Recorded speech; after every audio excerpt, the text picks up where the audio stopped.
Good day to you, wherever you may be in the world. We want to thank you for attending today's special meeting of the Schiller Institute.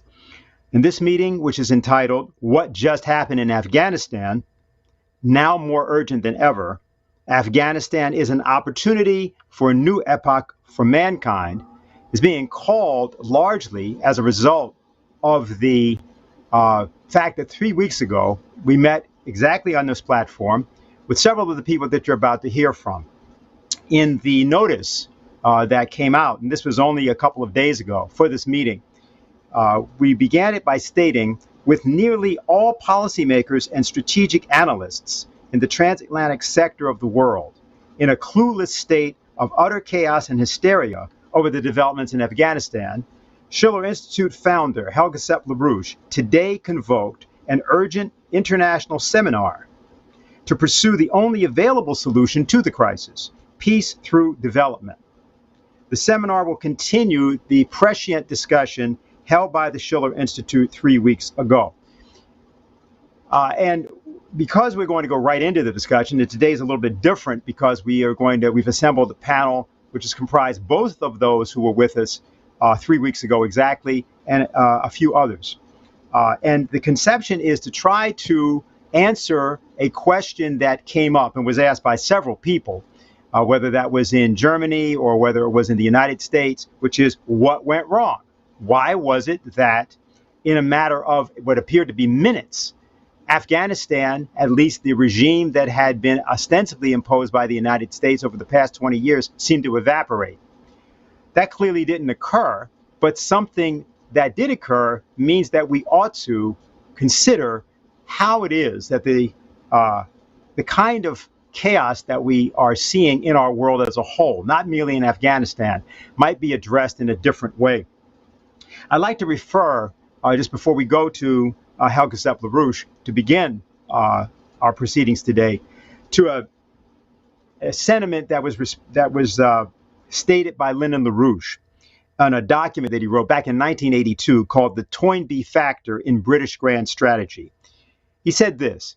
He said, in a properly ordered republic, as the forces around Benjamin Franklin and George Washington understood this point, the greatest single source of potential danger to that republic is the sort of estrangement of the citizen from rational comprehension of national policy issues which prevails in the United States today. The most essential thing for a republic is to develop a citizen into an adult with the qualities of a true citizen. These qualities subsume the ability of the citizen to focus upon and to comprehend in a rational way the great issues of national policy. The entire history of modern civilization demonstrates that such qualities of citizenship can be cultivated in people in only one manner. That manner is a teaching of classical literary culture, classical musical culture, classical principles of plastic arts composition, and classical principles of scientific thinking. They are all situated within the frame of reference of a comprehension of national and world history as a process of universal history. This is called the Schiller Institute, and it's named after the poet and historian Friedrich Schiller. The reason that this was created, and I'm sure Helga can tell you a lot better than I can about that, since she founded it, was to try to bring this conception about understanding classical principles, including the principle of tragedy, into the forefront of the actual policy making and deliberation, not merely of the United States, but of every nation in the world. And so to start us off, and then we'll introduce our entire panel for today, it's my honor, as always, to introduce Helga Zepp-LaRouche, founder and chairman of the Schiller Institute. Well, let me greet you too, wherever you may be. Well, I find it actually quite, satisfying and interesting that we had exactly 3 weeks ago a seminar here on this channel on, the situation in Afghanistan. And I made the point at that time that I compared it in terms of importance to the fall of the wall in '89, which was the beginning of the end of the Soviet Union. And I said, it may maybe not be quite as big as the collapse of the entire Soviet Union, but what is happening in Afghanistan is of the same nature because it's an end of a system. Now, I'm not sure how many people thought that description was accurate, but then, only a few days later, you had the very, very sudden collapse of the Afghanistan army. The Taliban took over, and unfolding events, which are now still pretty chaotic. So, in a certain sense, everything what we said 3 weeks ago in terms of what needs to be done, what needs to be the solution, an economic integration of Afghanistan into the Belt and Road Initiative, uniting, the already developing projects between the CPEC, the China-Pakistan Economic Corridor, the cyber pass into Central Asia, all of that remains to be absolutely true. So naturally, when this happened, unbelievable freakouts occurred. There were discussions, like, for example, the CDU chancellor candidate in Germany, Armin Laschet, said this is the worst crisis of NATO since its beginning. Other people were talking about Saigon 2020, saying this is the absolute failure of the West. And, I think this discussion will continue because a whole bunch of questions erupted. Why was there such a collapse of the army? Why did the army not fight? Why was there such an intelligence failure?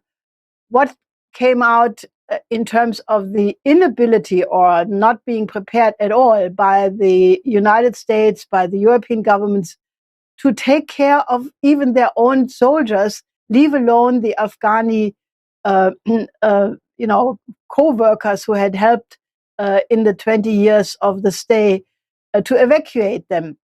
Now, this is all, in flux. I think that the importance to push for quick economic development is of the utmost importance because, you have Afghanistan is among the 10 poorest countries in the world already. It's hit by a terrible drought. One of 3 people in Afghanistan are food insecure. Now, then we have a pandemic, naturally.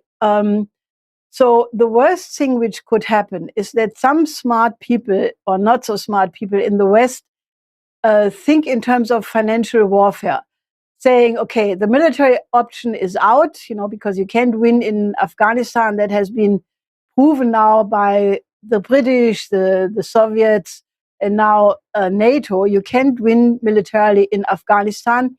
So why don't we use financial warfare?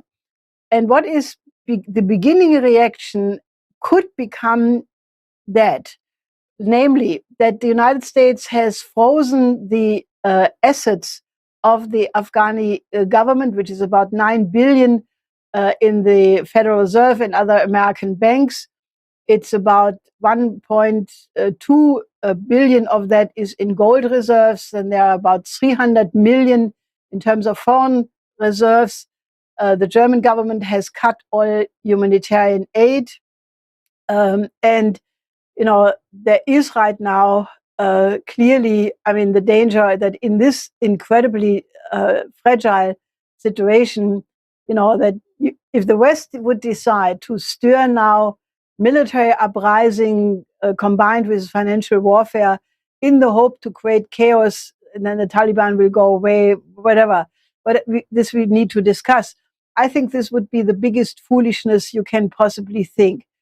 I think, I'm very happy and I'm thankful for the other panelists to come together here because I think we need to immediately establish the idea that the only way you can straighten out the situation is to offer aid to Afghanistan, to the new government. I understand that today some of the Taliban leaders and also the former President Karzai, Abdullah and various other forces are gathering in Kabul to discuss the formation of a government I think this must be stabilized and not think in terms of geopolitics, because as we discussed it in the first panel 3 weeks ago, on the one side you have the crisis in Afghanistan, but this is a reflection of a very deep-seated problem in the way the West has been conducting these endless wars: Afghanistan, Iraq, Syria, Yemen, Libya. The list is very long, and it does reflect on is this policy viable, or is Afghanistan not rather the menetekel, the writing of the fire letters on the wall of Belsazar? And some of you, I'm sure Ray McGovern knows this beautiful poem by Heinrich Heine about Belsazar. Is Afghanistan not the menetekel for the entire Western civilization? And is it not high time to change those axiomatic assumptions about Russia, about China, about the Belt and Road Initiative? Because the offer to cooperate is still there. From the Chinese, it's there. From the Russians, it's there. So I think that we are really in a incredibly traumatic situation, exactly as we discussed it 3 weeks ago. But now, in the meantime, events have proven that our discussion was absolutely prescient.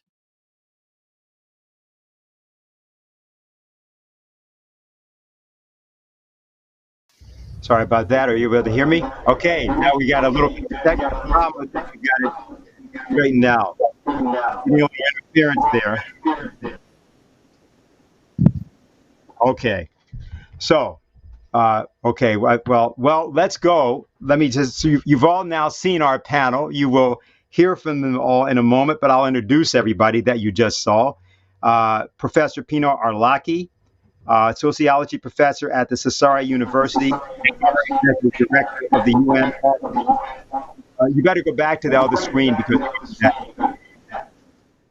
Okay, and I'll just do the introductions. And former European Parliament rapporteur on Afghanistan, Mr. Ulrich Schultz, former career officer, NATO fighter pilot, NATO air war planner. He says he's self-employed consultant and author with a focus on philosophy. He has an interesting motto. He says, forget your explanations and then you will see. That's sort of the theme of our whole show today. There will be Ray McGovern, analyst with the Central Intelligence Agency for 27 years and the co-founder of Veterans Intelligence Professionals for Sanity.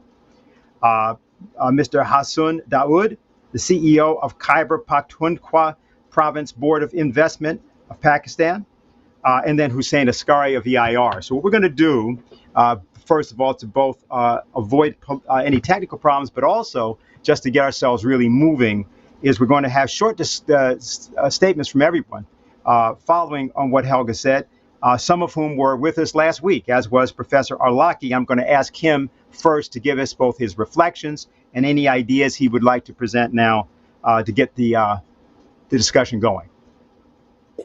Thank you very much. I heard Helga's picture of the situation. I agree entirely.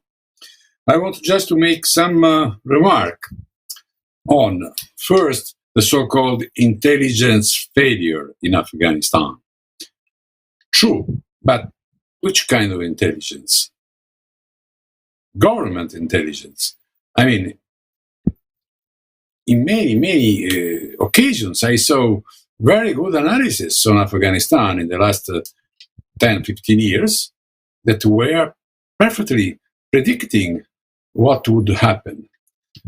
It was very clear already 15 years ago that there was no military solution in Afghanistan.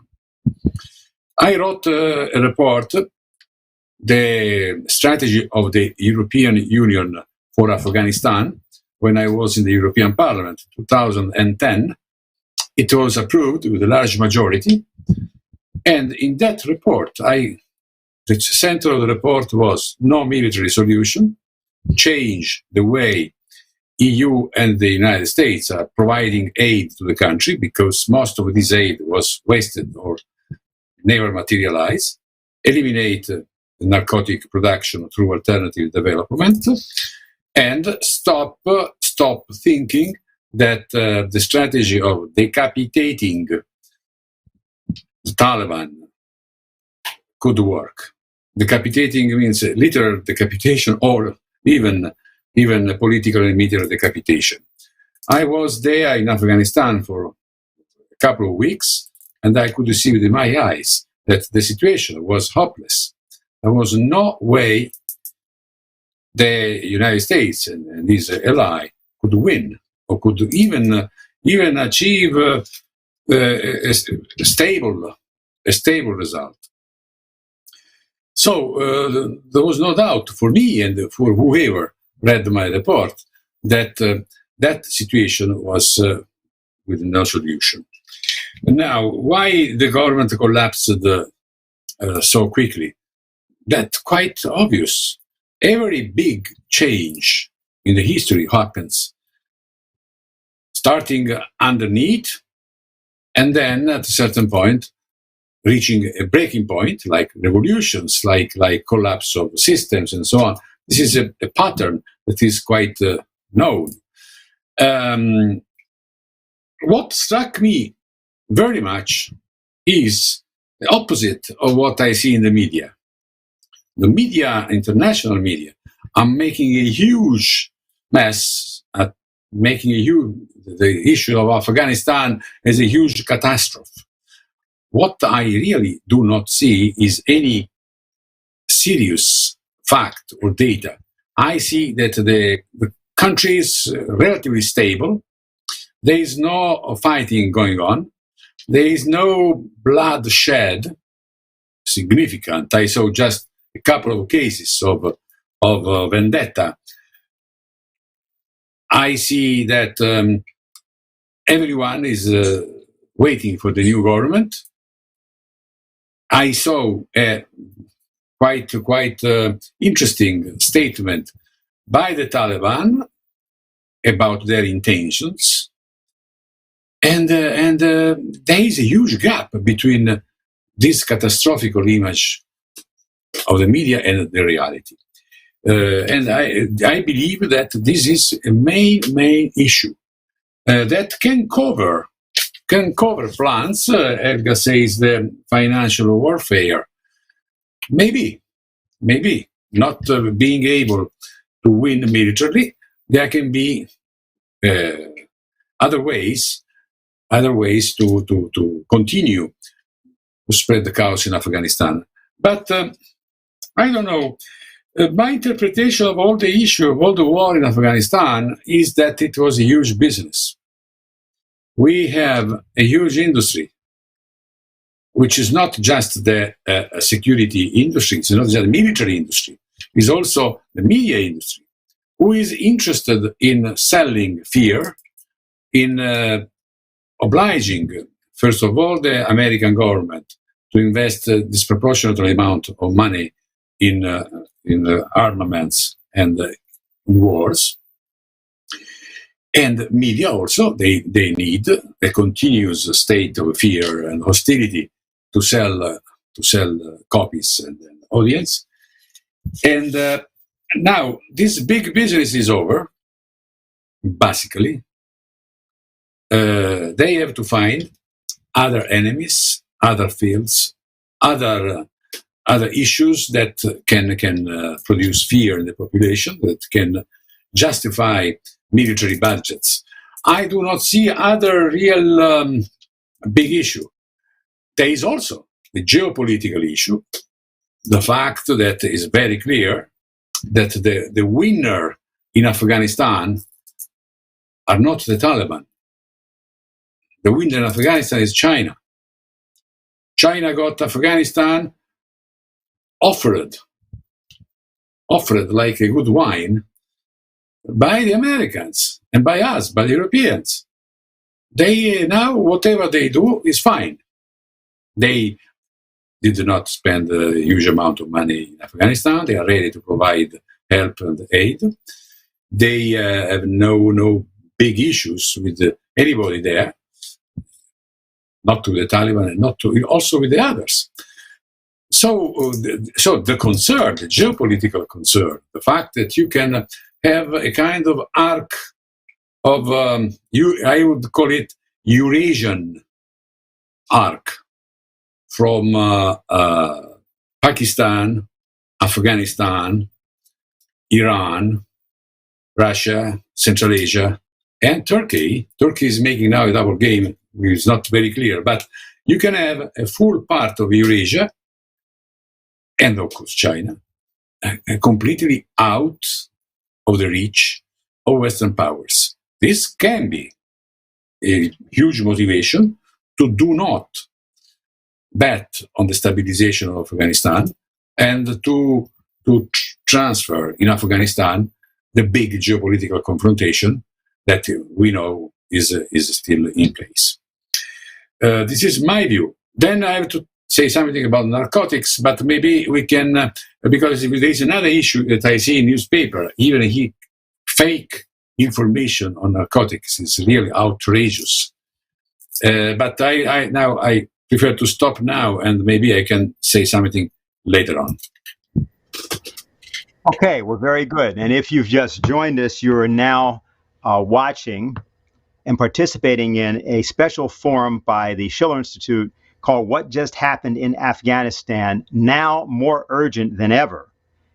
Afghanistan is an opportunity for a new epoch for mankind.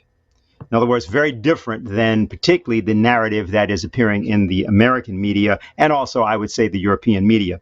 But the next person that will speak to us and may address that in part is Mr. Ulrich Schultz, a NATO air war planner, formerly a fighter pilot and self-employed consultant and author with a focus on philosophy. So, go right ahead, sir. Welcome today. Okay. Hello. Thank you for having me on your show. And I'm happy to clarify a few things because the media are not very good at this, especially in a moment when everybody is focusing on saving these people at the Kabul airport, and people tend to forget that who's responsible for all this and how did it all start. I'd like to address two things so you understand where I'm coming from. I'm a graduate of the United States Air Force Air War College. It was the best 1 year of my life, as the commandant of the War College said. He was right.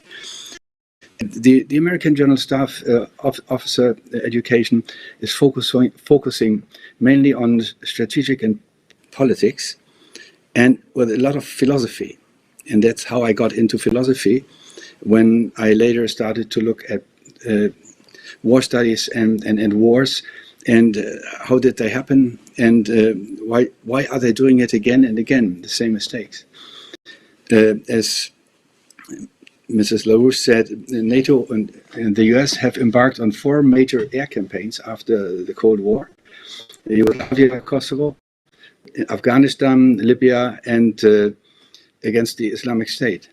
And what I learned at the War College, and I want to give this to you, is that all these 4 wars were against all rules the military learn at their war colleges. The buzzword is joined. If you go to war, as Clausewitz said, it is maximum violence and you apply it. And then it happens fast and you win it. And especially with the US on board, you can win any war. And also this war was won in a very short time. The problem is, and this is where my focus is on, is the political aim. And there I blame the generals, because when the US, when Washington considers using military force, then they will ask the generals, can you do it? And the general should ask back, what is the political aim? What should be achieved once we have finished? And all these 4 wars I just quoted, there was no clear political aim, and there was no general who said, we cannot do it. And so the mess we are in is right there, where generals fail to tell the president, in this case, that we cannot do it with military means, what you want to achieve in Afghanistan. So there's the big flaw. And you can bomb them, and then the bombing will extend the war, as it happened in Kosovo. I remember when in the press conference the spokesman of NATO was asked, what happens if Milosevic doesn't go out of Kosovo? And he said, we keep on bombing. This is, I think it's a scandal. I mean, they call themselves expert, and they're killing people day by day. They're destroying a country, and they don't know really what the outcome should be. And we have seen it in Iraq, and now we are in the same mess in Afghanistan. So what I'm saying is the military and the so-called experts on the political side, they didn't do their job. And now philosophy, I don't know if you're familiar with cybernetics, second order cybernetics, first order cybernetics. First order cybernetics means there's always a true and a false. There's a right and a wrong. The sun rises in the east and it sets in the west. So this is first order cybernetics. Second order cybernetics means what reality is depends on the observer. And this sounds very abstract, but it becomes very clear when, for example, you the label terrorist, now Taliban. If we label somebody terrorist, there's no negotiation. There's only one way to deal with him, is kill him. Now we have this government, and we have to talk to them. Now, if we by labeling them, and we have done it in other instances as well, shut the door to some sensible talks where we can move on and perhaps then get into a more peaceful times. In Vietnam, if you remember, 1973, we saw a refugee crisis where people were hanging on helicopters to get out when the Americans left. Today, American pensionists are playing golf in Vietnam because it has the most beautiful golf courses in the world. You know, then if you look at, 4 million deaths, now we have Afghanistan, and I don't hear anywhere in the media that our governments, including the German ones, is talking to the Taliban government to solve this crisis. Nobody, I hope they do talk, but I think this should be the first thing should do something started is to recognize that they are there, and they're not terrorists, but they are people who have interest. Terrorism, by the way, as military men, is a way to fight. If you don't have aircraft carriers and an air force, and you have a huge, big opponent like the US, if you want to fight them, you try to fight them where they are soft. So they use terrorism. Now, what I'm saying is second order cybernetics, which means not only empathy with the other side, it means also questioning one's own thinking.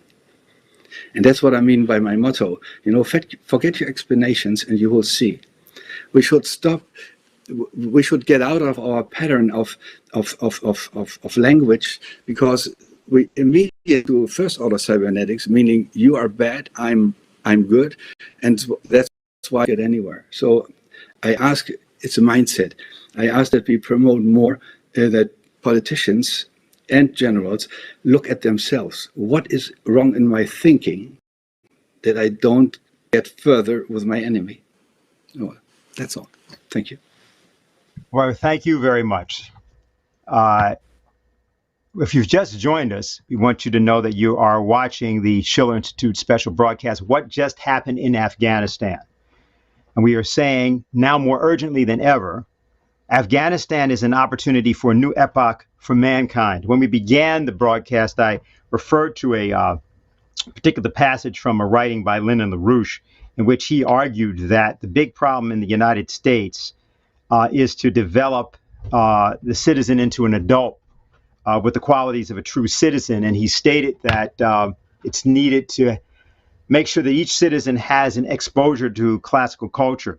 I don't know what he has planned for us right now. He may have nothing planned for us, but Raymond McGovern, who was CIA analyst for 27 years, well known for having appeared here several times, and is co-founder of the Veterans Intelligence Professionals for Sanity, has a knack for employing the idea of classical culture in ways that I think probably some of his friends find irreverent and we find very refreshing. So we're happy that he's with us here. And take it away, Ray. Thank you, Dennis. Let me start off by saying, in my view, this is a liminal event. Liminal meaning threshold. About as significant as 9/11. When you think it through, this does create new opportunities.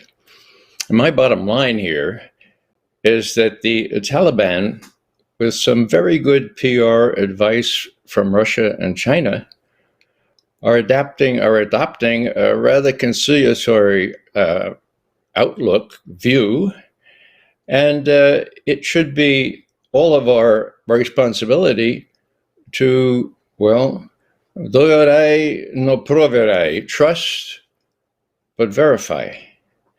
In other words, if the Taliban follows through with some of the promises they have made in that very remarkable press conference, well, let's give them the benefit of the doubt. Let's see if they do follow through. So the question really becomes, how do we verify that? I mean, we can trust, most people would say, don't trust the Taliban. Well, most people said, don't trust the Soviet Union, right? But if we can verify, then there's possibly a liminal event here where we can cross over into worldwide cooperation rather than confrontation. And I think it is necessary, as Dr. Al-Awlaki already has mentioned, that we pay some attention as to what U.S. motives were, why this 20-year escapade went on inexorably. And it has to do with what I call the Mickey Mat, the military, industrial, congressional, intelligence, media, academia, think tank complex. Now, if you look at how this campaign got started and was prolonged, well, Ron Paul, who knows whereof he speaks, having spent so long in Congress, talked about a gravy train, talked about the people who make all these armaments, helicopters, and everything else, the lobbyists who get paid for lining the pockets of Congress people. It was a boondoggle. Now it's over. Oh, over? Well, as others have already suggested, there will be other ways sought to continue this boondoggle. Now, I would like to just comment on what I see as the cardinal requirement here, and that is to hold the Taliban's feet to the fire now. They have made some promises. How do we find out whether they're keeping those promises? Will the New York Times tell us? Give me a break. Will the Pentagon tell us? Come on. In other words, the intelligence on what was going on in Afghanistan was under the thumb of the military commanders. And I refer not only to General McKenzie, who was commanding CENTCOM, and where the buck stops in the military way, who announced, for example, on the 14th of June, 2 months after Biden said, we're out of here, he announced, we're withdrawing all air support. There will be no more air support for the Afghan forces. And the only way we would resume air support would be were there a threat to our homeland or the homeland of our allies. 2 weeks later, the biggest air base in that part of the world, Bagram, in the middle of the night, they departed from it without even telling the local commanders. Now, I ask you, what would that tell the Taliban? What would that tell the Afghan army? I mean, should it be a surprise that all these little deals they made on the side with the local commanders and with the local officials, that they put them into place and rolled into Kabul about 13 days later? No, it shouldn't come as a surprise. So the question is, was General Mackenzie just dumb in giving this signal? Was it sort of like an invitation? Well, maybe call me a conspiracy theorist. I would suggest we think about that, but a lot of my friends who have closer ties with very senior military officers at the 4-star rank tell me, no, it's not insubordination or treachery. It's just that they're dumb. Dumb. Dumb as a doornail. Now, what does that say? That says that they will continue to act with the media enrolled in this effort to create pretexts to intervene. And so we can't really depend on any intelligence from the military, and still less intelligence from the civilian intelligence services like the CIA, because when the U.S. Army is at war, independent intelligence analysis is verboten, okay? It's not allowed, okay? So my main message here is that since the Taliban seems to be rhetorically acting in a benign way, the world community, not the U.S., not the U.S. media, not the Petraeuses or the Jack Keens of this world, but the UN, perhaps, the people who have a vested interest in this, people who will be in the receipt of countless thousands of Afghan refugees now, they have an imperative to monitor what's going on in Afghanistan. And if, as I dearly hope, and I would guess is probably going to be the case, there's a new Taliban, sure, they're going to follow their own ideological instincts. Women will not be in good shape under the Taliban. But this is a cultural thing. I mean, women are discriminated against by the Catholic Church. And nobody says anything about that. No, they're not so much oppressed, but they are kept out of leadership positions, avowedly, openly. So these are cultural things, and they should be understood as cultural things. And I applaud, once again, the organizers of this little seminar to discuss these things. And I'm not only happy, but eager to answer any questions having to do with the intelligence, such as it was, with the prospects of a metanoia, a change in outlook on the part of leading American officials. Hint, spoiler alert, not much prospect there.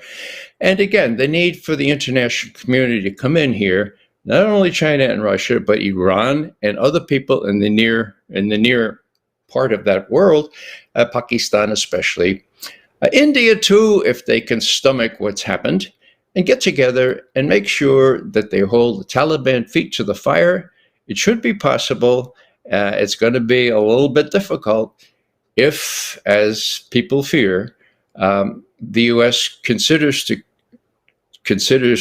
the primary effort to be not to lose an enemy or to find enemies wherever they might be. So I'll close on that, just mentioning once again, as Dr. Arlaki did, that the MICIMAT, the military-industrial complex, or as I say, the military-industrial congressional intelligence media as in all caps, academia, think tank complex will be ruling the roost. And if you look at Defense Secretary Lloyd Austin, I mean, I had high hopes for him. But then I looked at his record. Under his tutelage in CENTCOM, the command involved in Afghanistan, the intelligence was massaged to coincide with what Austin and his fellow generals wanted to promote. That was clear. 50 intelligence analysts, 50 in Tampa, where CENTCOM is, protested the politicization of that. And last, I just mentioned that when the Marines, when the LA Times reported that the CIA moderate rebels were getting into firefights with the Pentagon moderate rebels in Syria, and we were funding to the tune of $500,000, $500,000. We were investing that in training moderate rebels to go in there into Syria and do their job, okay? Now, Austin was just finishing his career at CENTCOM. Almost the next day, he joined Raytheon. What does that tell you? Anyhow, he's before Congress, and Congress is saying, look, we invested $500,000 in training people to go into Syria. How many people are still there that we trained? And Austin looked at them, and without blinking an eye, he said 4 or 5. Now, I didn't know how to interpret that, but now I do, okay? What he was saying is, you gave us $500,000, and we only were able to put 4 or 5 in there. So what are you going to do about it? What are you going to do about it? In other words, Congress doesn't have much power over what the military does. That's why an international effort precisely is what's required.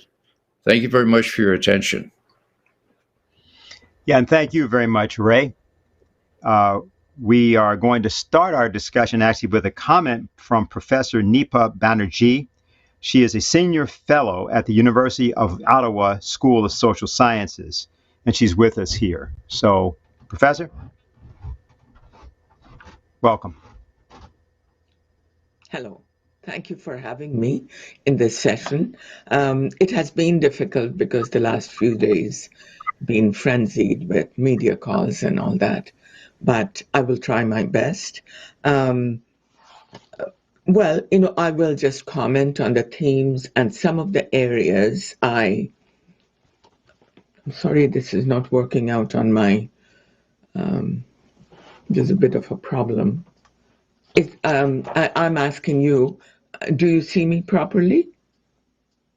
Hello? You're a little, you could shift a little bit. Yes, we can see you. This is okay? Yes. Thank you. I'm sorry about this. I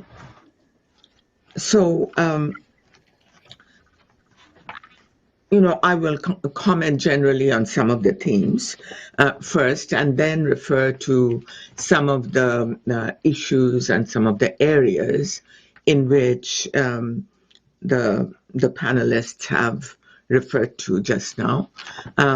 Well, I have to say that I was in Afghanistan for 3 years, between 2003 to 2006. I was representing the Canadian government, the aid program mainly, and I started with, I was there at a very motivating period because things were happening, at least we thought that things were happening, things were blossoming, and we were very pleased. However, gradually, starting about 2007-8, things started deteriorating. I came back from Afghanistan in 2007, early 2007, and joined the university. From that time, I've been visiting Afghanistan every 2 times a year, until about a year and a half ago, when I found the security situation was deteriorating so badly that my husband actually wouldn't let me go there anymore. But I have a vast number of friends, young friends mainly, with whom I work there. Some of the Dr. Ashraf Ghani himself and some of the other ministers I knew extremely well. Those times were different because they were different days. And these young Afghans that I kept in touch with, some of them are working, some of them are in NGOs, some of them are working with the government. I have very close relationships with them, and throughout this period of crisis, I have been in touch with them, and I'm hearing things from them firsthand. I'm helping some of them to get sort of their flights out into safety. We'll see what happens on that score. But I was a bit surprised to hear from one of the panelists that everything is very positive. There is no violence, no killings. But this is not exactly what I hear from the people who are there and who are looking at things. And what they said that, yes, and I was very enthused about that also. Yes, the Taliban had a press conference.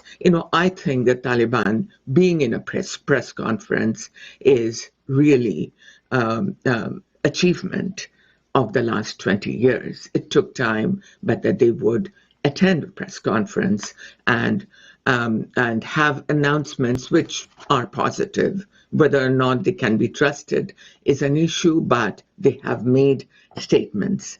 So, there are achievements, but at the same time, this question remains whether or not they can be trusted, and by the Afghans themselves. I'm not talking about the international community necessarily, but the Afghans don't know if they can. They have said that, yes, there are announcements, we are hopeful. And in the very beginning, people were going out in the streets and they were not stopped. And people who were apparently stopped are some of the Taliban rogue elements who were conducting this violence and terrorist activity still, and going into people's home and dragging out people, as well as, taking them away. And people were concerned that they would be killed. But these are, Taliban leadership has said that these are rogue elements. Now, probably the truth lies somewhere in between, which my Afghan friends are telling me. They say that they are hopeful, they have to be hopeful, but at the same time, they don't know if these things will persist. So, this is therefore, I don't think we need to take a very positive attitude. I mean, we can take a positive attitude, but we have to be careful as to what's happening in the country. And so given that, I would give a few of my thoughts as to what can be done, and also I'll comment on the theme in general. I agree that there is hysteria triggered by the fall of Kabul. The fall was in the making for the last 15 years. I wouldn't say it's 20 years, because the first 5 years, were settling period and things were happening. The fall was in the making for the last 15 years, and yet for the international community and Afghans that had been in, the international community and the Afghan government had been on denial, I would say. There are examples that I don't know how many of you have gone through the Washington papers. Washington papers brings out what the commanders, U.S. commanders, were saying about the war. And now these were secret papers. Washington Post has found the papers and they have published it. I would advise you to read the Washington papers, where it is evident that the people were that the commanders were doubting that there was victory, and they were concerned that there was failure coming up, but this was hidden, and there was an hubristic attitude amongst the commanders, amongst the leadership, not only US, I would say, in general, the international community. And the real things never came out. You would be quite surprised to read the Washington papers, where it comes out clearly that the war was being lost continually, throughout this. And, we have our own, without the Washington papers, our own assessments. Long War Journal follows up. It's a U.S. journal, and it follows up. It has been bringing up maps, every quarter, and we can see how the Taliban was extending its authority and territorial capture. And it came to a point that at least the Taliban was claiming that it was 85% of the land that was under their control. Well, maybe it wasn't 85% at that time, but now this is what it has come to. So, I wouldn't talk about a total intelligence failure. There was intelligence, but they were ignored and not followed up on. This is by the international community and the Afghan government as well. But the fall of Kabul was very quick, I would say. I am not extremely surprised because I have been following, and I go to Afghanistan too, to have a look, to discuss with people. And these are not contracts with anybody. I go on my own with my own expenses and my own responsibility. I do not agree, however, that the current situation indicates that a 40-year war has ended. This is what I read in your institution's articles, that this fall of Kabul has ended 40 years war. I wouldn't say so. In fact, I fear the start of a civil war in Afghanistan. Indicators are vibrant for the start of a civil war, with local uprisings and development of the militia groups, etc. And the warlords are also working away in the background. Indeed, economic development is the first requirement to be met to contain further conflicts. Fully agree with the benefits to be accrued from China Belt and Road Initiative and coalition of the Western powers with China, Russia, and other regional countries. These are the priorities, however, for the longer-term solution. This is absolutely necessary, but they are for longer-term solution. And I am looking at the immediate scenario. Afghans are now facing immediate life-threatening issues, and those need immediate attention. I know this because I speak to Afghans stuck in Kabul every day.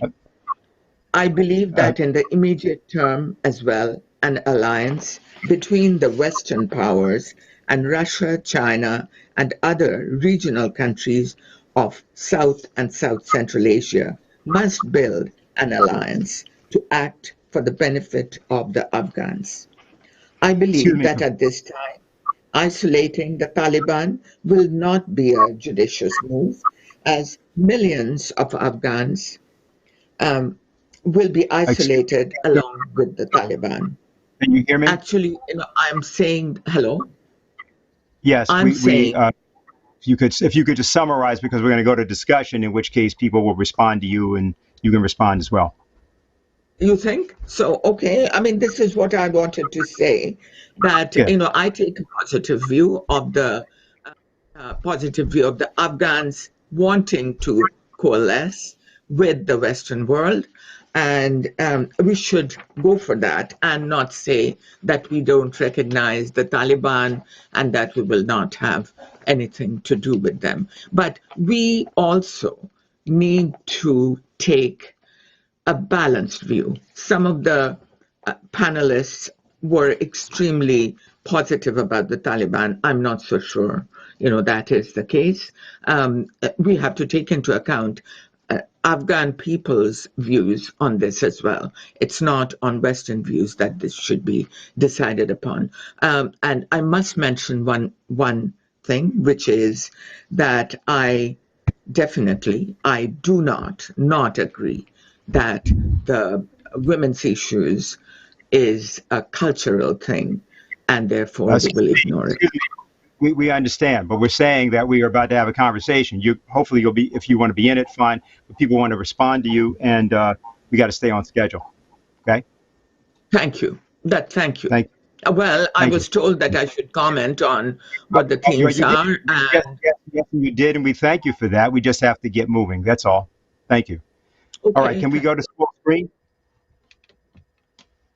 Can we go to full screen and have everybody up so that we can actually continue the discussion? And if you happen to have just joined us, let me just say to people what this is. It's a special session that we're doing, which is after a forum that we did 3 weeks ago on this matter. I think we're having a technical problem again with the sound. We need to fix that. All right, so what I want to do first, let's do it like this, because if we're having that problem of feedback, let's go to, I'm gonna select a few people to respond. So I'll start first with Helga, then we'll go to Mr. Arlaki, and then to Ray. Okay, so Helga?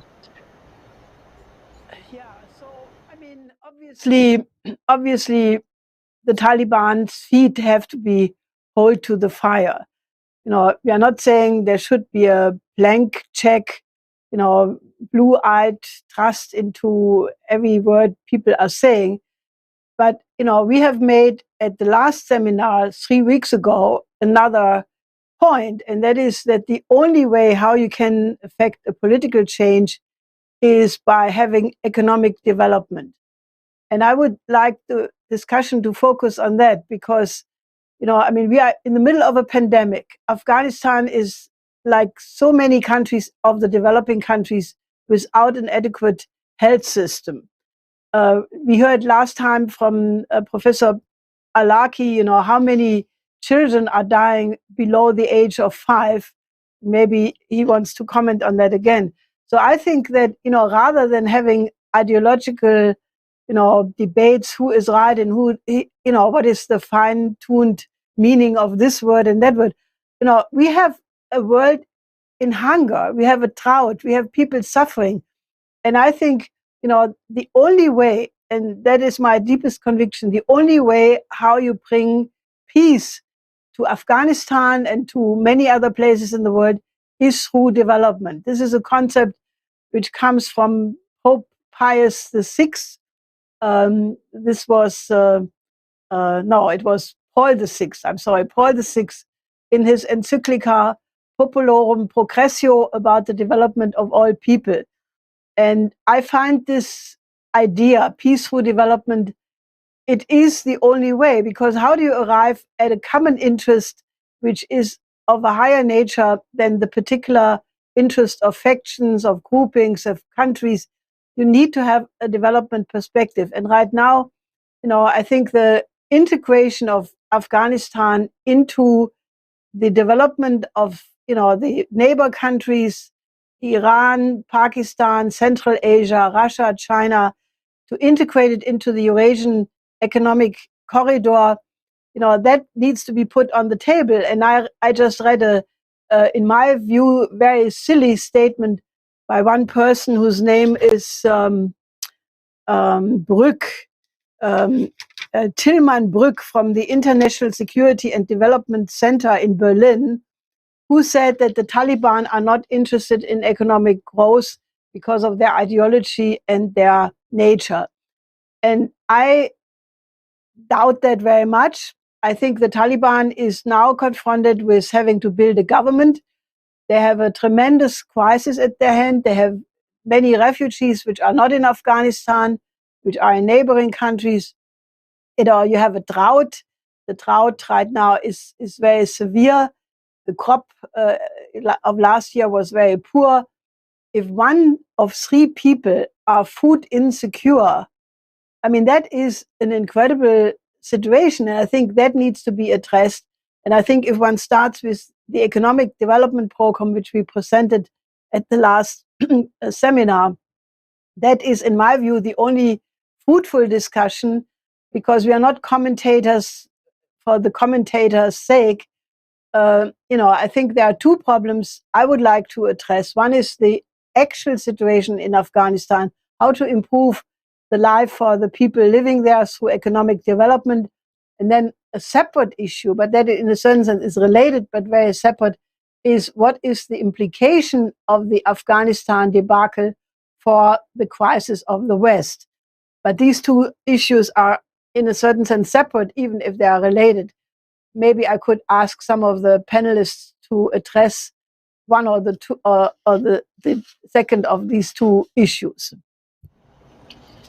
Okay, very good. I think we may have solved our problem. Glad we have everybody up. So I didn't mean to keep Mr. Schultz out of responding.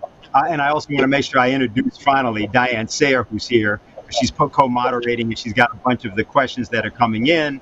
So we'll be getting to those as well. But Professor Arlaki, have anything you'd like to say at this point?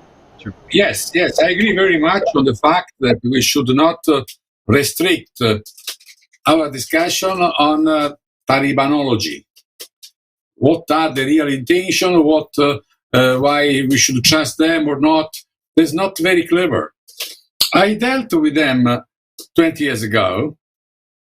I don't know if I said already my experience in the last webinar, but anyway, I had to do with the top leadership of the Taliban when I was at the UN about the issue of narcotics elimination. And I found them quite reasonable interlocutors. And we are talking about the Taliban of more than 20 years ago. I had a meeting with the governor of Kandahar about the issue of reactivating a factory, a wool factory, which was donated by the German aid agency. This factory was good, could give work to more than 2,000 people, men and women, and it was not active. So with a small investment of a couple of $100,000, could be reactivated and then. So the governor said, yes, I have to consult somebody else. It means the top leader who was living there, close in Kandahar, close to our meeting. Then he got the okay, came, and we discussed the issue of women. He said, yes, but we have some issue about women working in the factory. Our answer was, no way. Women must work. If you don't allow women to work, goodbye our investment. He asked again to some time to consult Mullah Omar, and then came back, okay, women can work, but they should work in a different part of the factory. We said yes. And then we started to activate the factory. That then the investment was stopped because somebody else arrived. A foreign investor bought this factory. The foreign investor was somebody called Bin Laden, who was living at the time in Kandahar, close to where we were having the meeting. I informed the Americans about everything and so on. And this occurred in 1998. So they had all the elements about Bin Laden. Anyway, I don't want to know. I want just to say that about the Taliban, I don't know this Taliban. And it would be really stupid to elaborate their hidden thought and so on. They made a statement. Now they have a government. And we will see. We should talk. Every government should talk with them. Because everyone talked with them. The Americans are talking with them since 2 years. And in Italy, for instance, in this moment, we have a very silly debate, talking or not talking with the Taliban. which is really something that we should not, driven by this media hysteria about it. Yeah, I agree with Helga. They really should be what are now to do in Afghanistan to work for peace and development. And here I am quite positive. I believe we have a huge space because, first of all, we don't need a huge amount of funds or money. Afghanistan is an extremely poor country. And if international aid will go in the right direction, it will arrive to the people with small investment, keep few years, we can have a huge result. Let's take the issue that mostly interests the Europeans, should interest, which is narcotic production. As you know, almost all heroin consumed in Western Europe comes from Afghanistan. And now I'm reading on several newspapers that the Taliban cannot leave the control of opium poppy cultivation because they live on it, which is absolutely wrong. It's not true. You have very good studies made by the United Nations, not only the Vienna program, but also the Security Council, on the real amount of money that you can skim from opium poppy production, and the figures are the following. The Farmgate production last year, we just got this data just a few months ago from the survey that the United Nations do every year. The Farmgate value of production of all opium poppy in Afghanistan was $350 million. $350 million, which was much reduced from a peak of 2010 that was more than $1.4 billion. So Farmgate production is a very small figure. That figure invited in the past many governments to consider the idea to buy the crop and impede the drug trafficking all over Europe. When this 350 million arrives in Europe, in the streets of Berlin, Rome, and Paris, their value is around 10 billion euros. So there is a huge interest of the Europeans to intervene. My plan at that time was to phase out all production in 10 years, 5 years, first eliminating production, 20% a year with an extremely small investment. At that time, the value of production was much less than today. But if we would like tomorrow, starting a plan in Afghanistan to eliminate opium production, we should invest, if we want 20% reduction a year, we should invest just $335 million, which doesn't mean, seems to be an important figure. But you have to have an idea, and you have to have a plan, and you have to have a correct sense of a proportion and all the issues that are involved. Even if the Taliban would appropriate all Farmgate production, like a big cartel that buys all opium in the country, the most they can get is 250 million. The budget of the Afghan government, the living government, is around $80 billion. So if the Taliban will establish themselves as the government, they have at their disposal $8 billion to govern a country of 38 million people. All these figures does not impress me.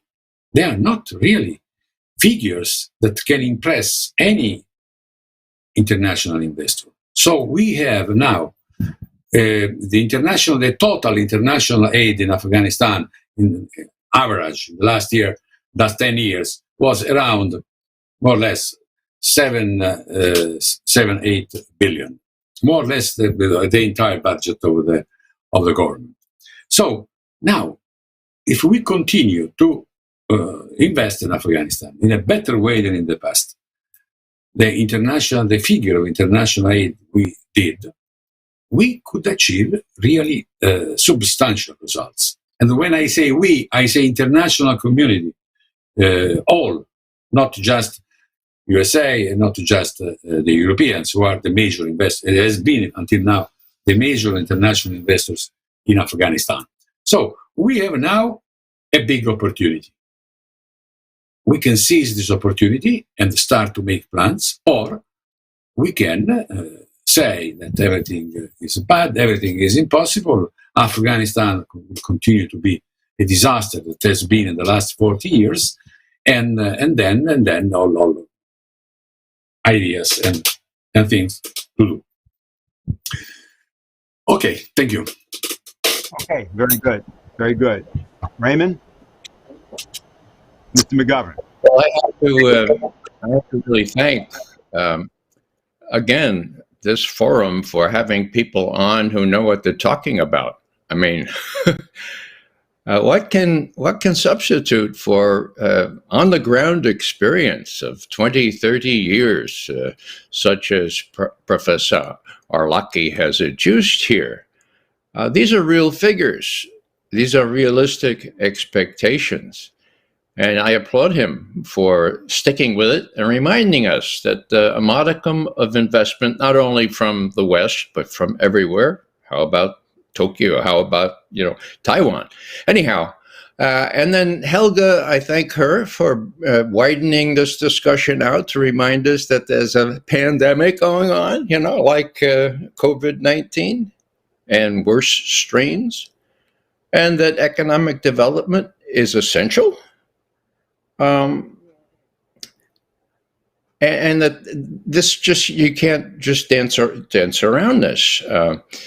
I would mention the climate crisis as well, because that endangers all of us.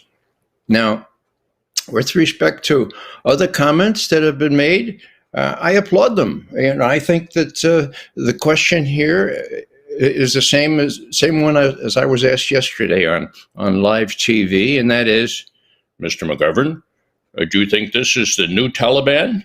And if it's the new Taliban, are they different? And are they going to change things? And I said, my guess is that it is, but that's just a guess. We have to watch what they do. We can't rely on reports from the Western press of the last week or so. We have to monitor what's going on. And we have to do that with independent monitors, not CNN, not Fox News, not MSNBC, and certainly not the U.S. military. So that's what we have to do. We have to make sure that there's some sort of arrangement.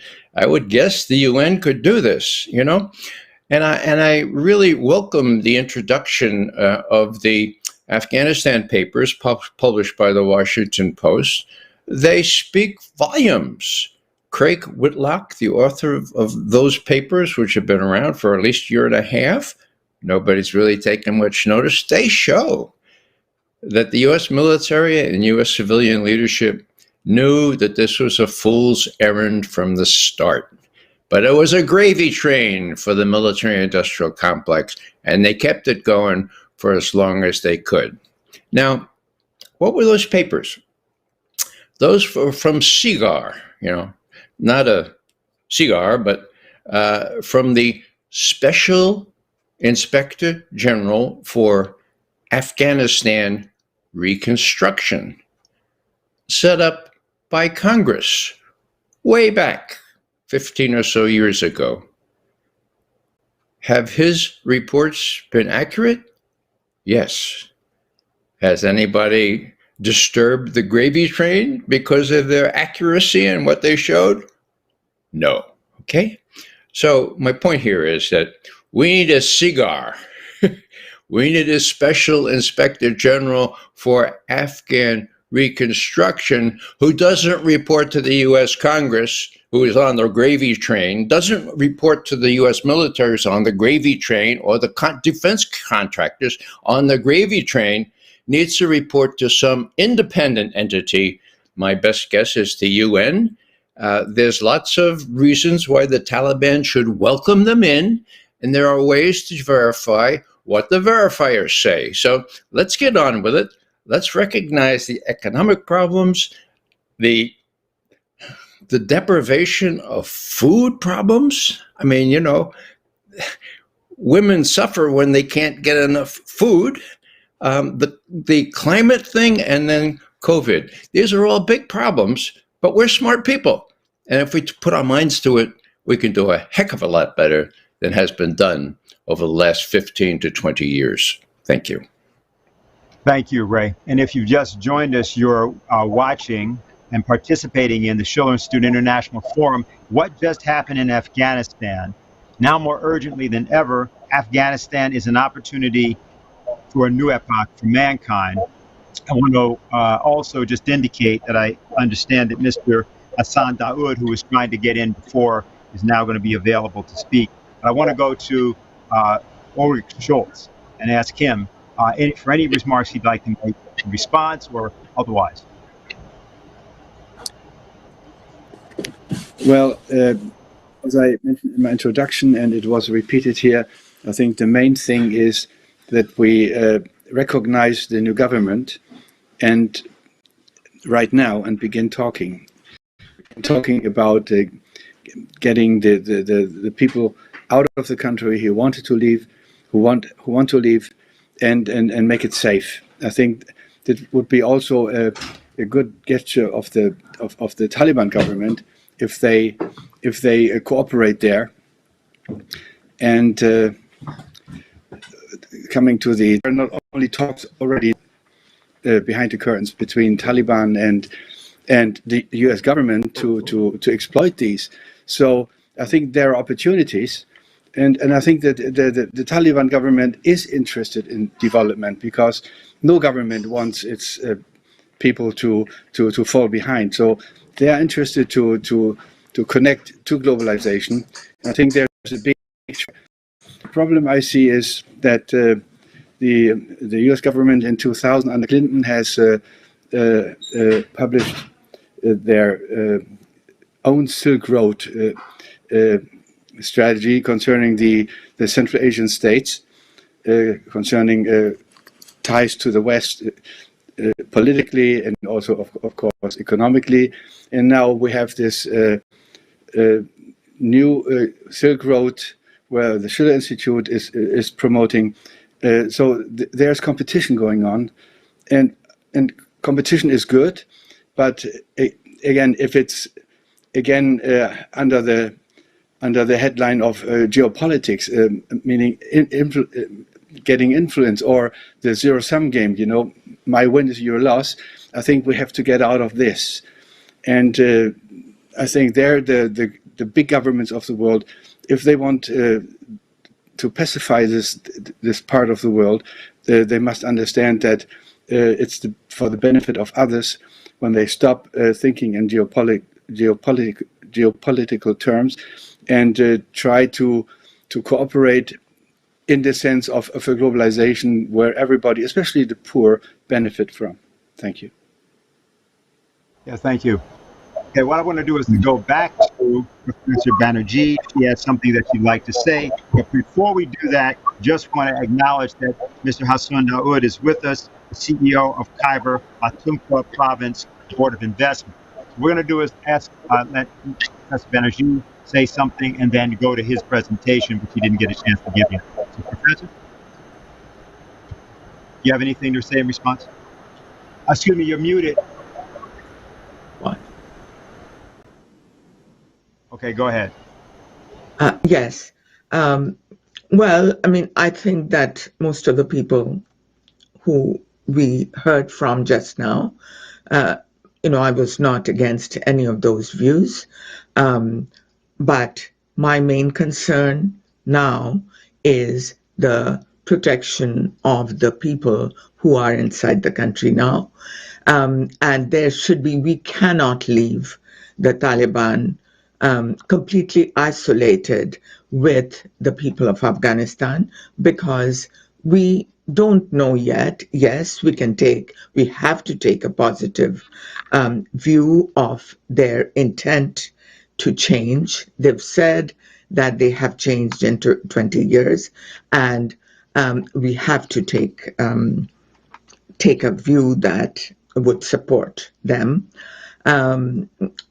We cannot leave the Taliban alone, isolated completely from the international scenario, because we don't know what will happen to the people. There are 30 million people who are affected by this.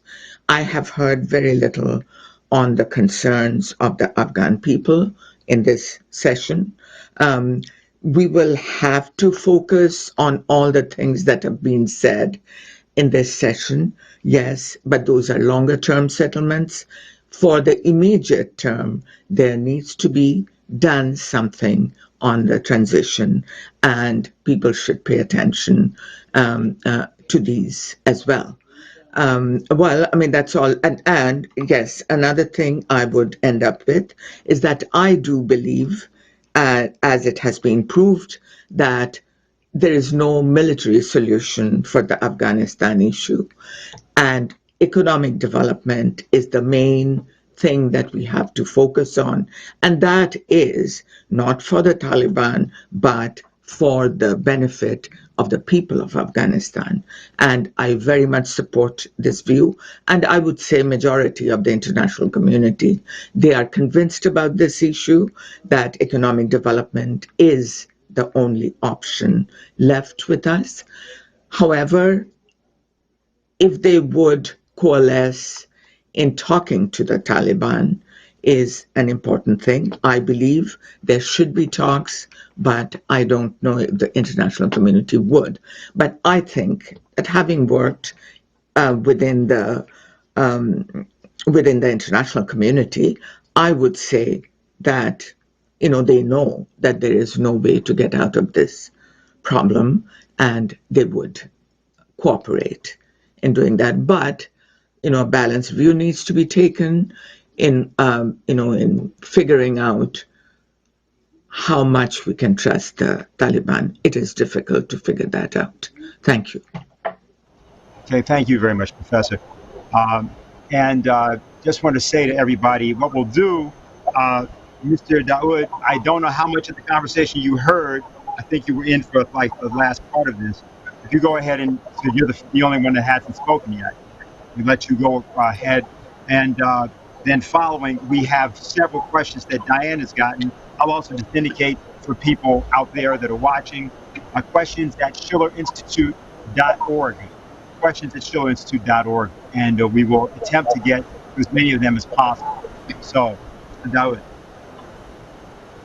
Yeah, thank you very much. I have listened to most, but unfortunately there was some communication problem. But just let me quickly state more, what I feel, because I am the CEO of the Board of Investment of Khyber Pakhtunkhwa province, which is the neighboring province of Afghanistan, and there are several things that we can relate ourselves to Afghanistan. One is that their population is around 39 million, and so is almost the same as in Afghanistan, in Khyber Pakhtunkhwa. And also, like Khyber Pakhtunkhwa, Afghanistan is blessed with several natural endowments, including minerals, water, rivers, and also opportunities of having people who are hardworking. And this perhaps in long term could be converted into a solution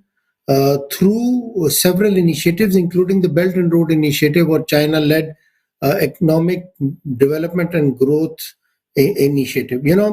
Ladies and gentlemen, in the period that America and NATO-led forces were engaged in war in Afghanistan, during similar time or lesser time, China was involved in creating sort of synergy for regional integration and bringing in infrastructure development projects, which included hospitals. And I can say this because I was involved in China-Pakistan Economic Corridor as project director, and I've worked closely with since its inception in 2013. So from that time to as we speak, I think we have had projects in hospital, even in our newly merged districts, which were called as erstwhile FATA, just adjacent to Afghanistan. We have had 50 schools through that Belt and Road Initiative, CPAC. Also, we are now having burn centers and several other initiatives of power, energy, road infrastructure, agriculture sector, science and technology.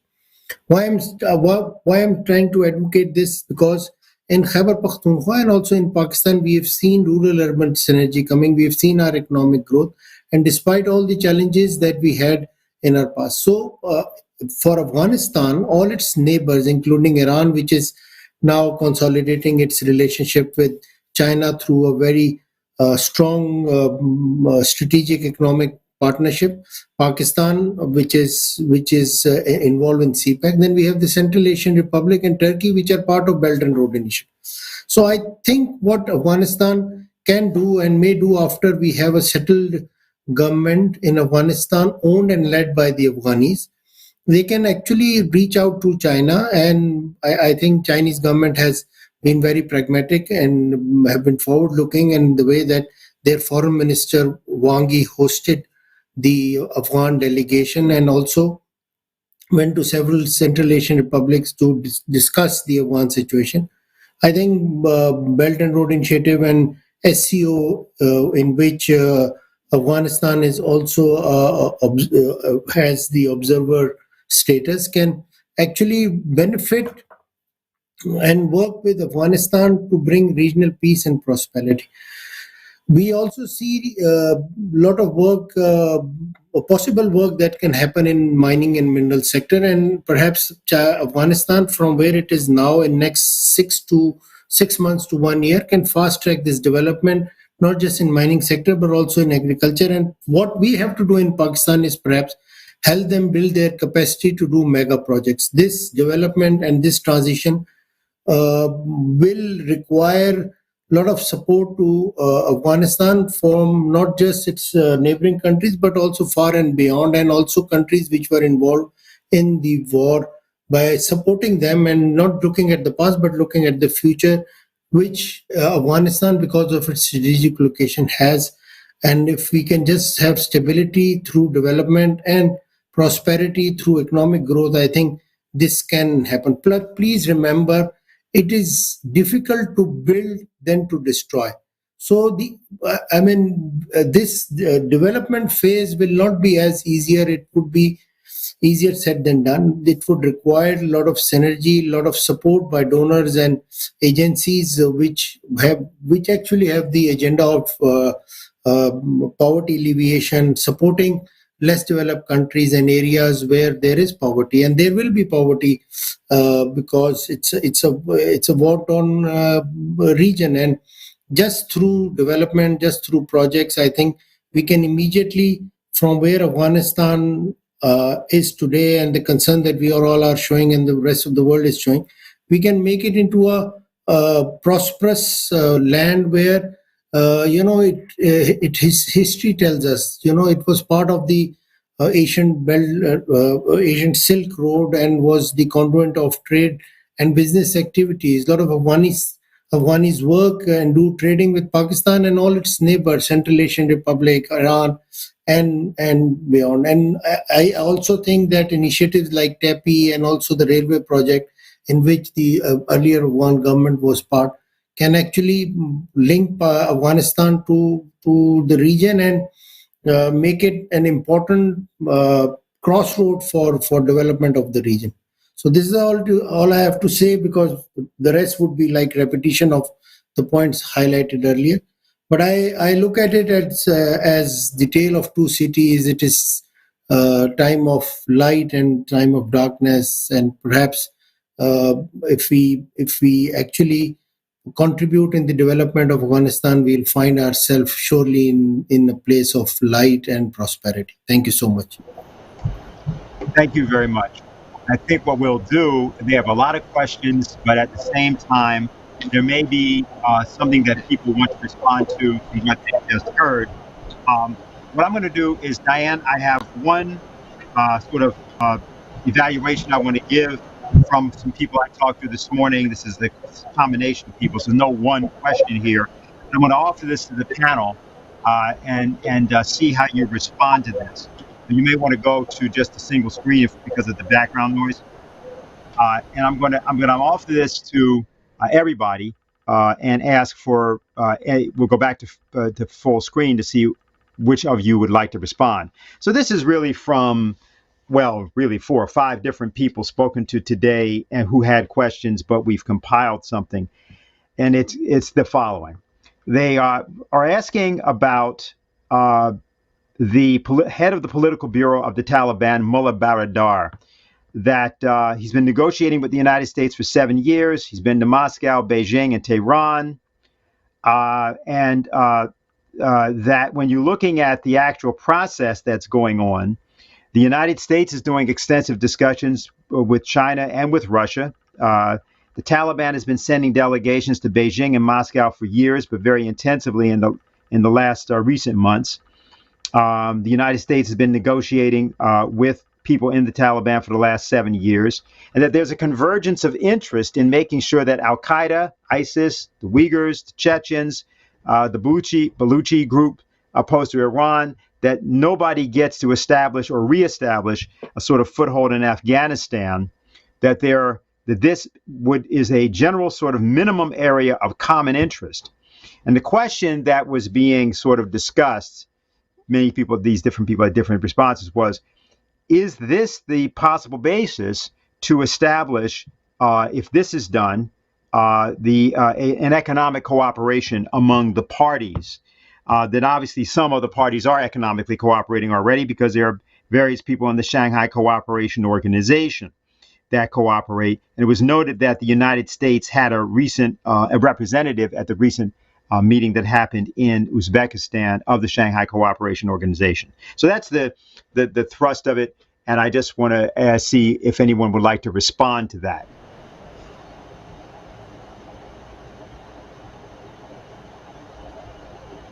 Well, I can just start by saying that we've had, in Khyber Pakhtunkhwa and in Pakistan, we've had this insurgents, terrorism impacting our growth.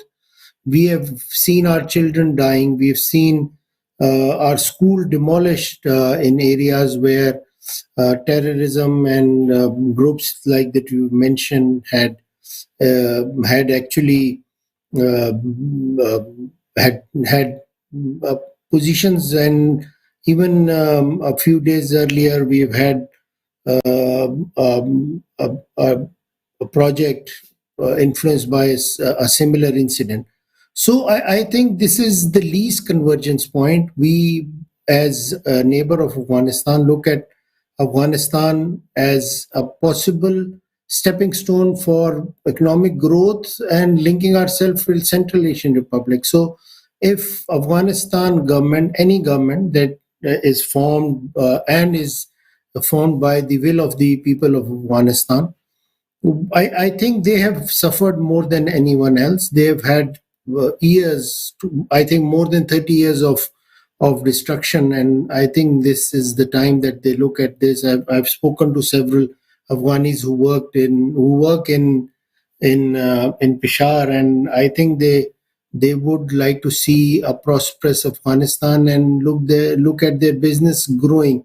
And if history repeats itself, I think that it will be great loss, not just for Afghanistan, but for all of us who are speaking for bright future for Afghanistan. Thank you very much. I think Mr. Arlaki had his hand up. Is that right? Yes. Yes, just a few words, because in half an hour I should go. So, just some consideration on the issue of terrorism and the danger of Afghanistan becoming a kind of stronghold of international terrorism. I believe that, first of all, decision on Afghanistan, on the political future of Afghanistan depends very much on regional powers. So we should pay attention much more to what Russia, China, Pakistan, India, and Iran are going to do in Afghanistan than, as usual, to what the Americans will do, the Europeans, if they will recognize the government, if they will talk or not talk, and so on. Situation changed completely. Now, the future of Afghanistan is in the hands of regional powers. Terrorism, anti-terrorism platform is an issue that basically gets the convergence of all regional powers. Russia, Central Asian countries, China, most of all. Iran is also very concerned about narcotics because it has a 2,000-kilometer borders with Afghanistan and is a transit country from all drugs from Afghanistan to Europe and has a huge addict population, more than 700,000 people. Narcotics also is a good platform for convergence of regional powers in having an Afghanistan free of terrorism and narcotic production. Terrorism in the area is mostly what the intelligence people call a blowback issue. It is the result of Western intervention in the area, is the result of the wars that has been carried out. ISIS, we say, is a product of Iraq war, of the really terrible decision of the American governor of Iraq to cancel with a stroke of a pen the Iraqi army. Many of that people, from one day to another, there was a 500,000 people army. Many of that people went away and arrived into ISIS, blended with the terrorist group that were already working in Syria, and they created this huge problem.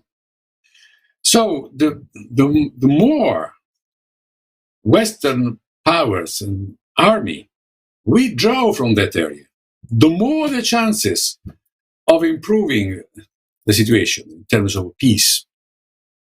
Is exactly the opposite of what Western media and the complex that we identified during the day wants. Is exactly the opposite. They want to create the impression that as far as Americans withdraw from Middle East and all countries there will explode, will be into chaos and so on.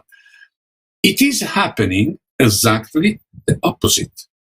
If you look at data on terrorism produced by the University of Maryland, is the most important database on terrorism, you see that since 5 years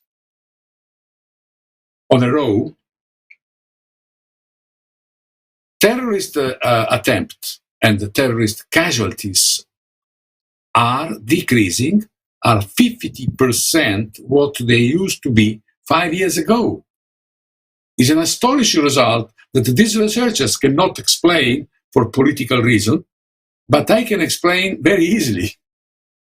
Trump started to withdraw American troops from Middle East. And as far as they withdrew, the Europeans also, as far as this withdrawal went on, terrorist attempt, terrorist act, and so on, decreased vertically and continue to decrease. Is exactly the opposite of what the media and the others want us to believe. So start from these issues and look at Afghanistan also from this point of view. What is the interest of the Taliban? To allow competitors, possible enemies, to enter the country and then cooperate with them. It's simply silly. I would never, this stay in the mind of a Taliban, I would never allow. I just won a war. I just have the government of the country in my hands, and I ask people that were maybe similar to me in the past and so on. I ask them, please come here and work with us in fighting Western powers or the Americans or Chinese or whatever. It would be simply silly. There is no basic motivation on doing that. So we have a convergence of interest on different parts that can be very helpful to us if we care about peace and development in Afghanistan. And on the issue of development, we have positive issues also. The Eurasian Economic Corridor is a great opportunity. The Belt and Road is a huge opportunity. You see that countries involved in this chain of investment by China are benefiting about it. And the international security of the area is benefiting a lot. Pakistan got a reduction in the terrorist attack that is astonishing in the last 5-6 years. And then Pakistan is growing. Pakistan's GDP is growing well. And countries in the area, Central Asia and so on, are also experiencing a process of growth, which was lacking in Afghanistan, but can be revived now. So please try to look at the situation with different eyes vis-à-vis the past. We know that invading countries, making wars and so on, does not work. It benefits only the complex, the industrial Congress and the security complex we spoke, and media. And the media industry who wants to find conflicts, wars, and hostility all over and so on. So we can give a big contribution in changing our mind and looking at the situation as it is, not the situation as we would like to be, I mean, on the other side. They want to be chaos. They want to be Afghanistan and Central Asia in flames, plenty of wars, terrorist attack, and so on. The reality is completely different. You have also the forces of peace, forces of distinction, of solidarity, that are also powerful, that are also at work. We don't have only just the forces of war and the forces of violence. You have on the ground also other forces, and we have to recognize the way they could operate and sustain them. Thank you. Yes. Helga, did you have anything you wanted to say? I wanted to make sure I asked you. Just very briefly, I think the shame of the failure is a big factor, which I would not underestimate. I did actually read the Afghanistan papers when they came out, because we had published already in 2010 an Afghanistan white book where we basically said all the things which came out in the Afghanistan paper, namely that this war was totally ill-conceived. It could not function because if you define a war in the wrong way from the very beginning, how can you expect to be victorious? And the Afghanistan papers, they proved, the generals, including Rumsfeld, they said, oh, we did not know who the enemy was. We didn't know who we were fighting. We had no idea what was going on out there. And I think that has to sink in. And I fully agree with Pino Arlaki that, the regional powers, first of all, the Afghanistan people themselves, the regional forces have to take a much larger role. And I really don't think that German security is being defended at the Hindu Kush, as the former defense minister Scholz once said. And I don't think, I think people have to evaluate what happened. And the gravy train, I mean, there are even means to appease the people behind the gravy train, namely when you have a reconversion.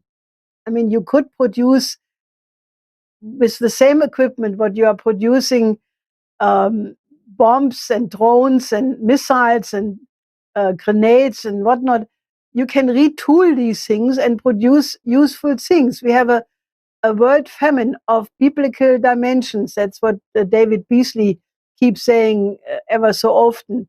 Hundreds of millions of people are in danger of starvation. We have a pandemic which is not under control, as we now can see. Even Delta is developing new strains, which may be much more difficult to conquer. So we need a change of the thinking, not just in respect to Afghanistan. I think the Afghanistan crisis for me is, on the one side, I want the problem in Afghanistan to be solved, peace through development. We discussed this. But I think it's a much larger issue. I think, we have reached a point where we have to change our thinking.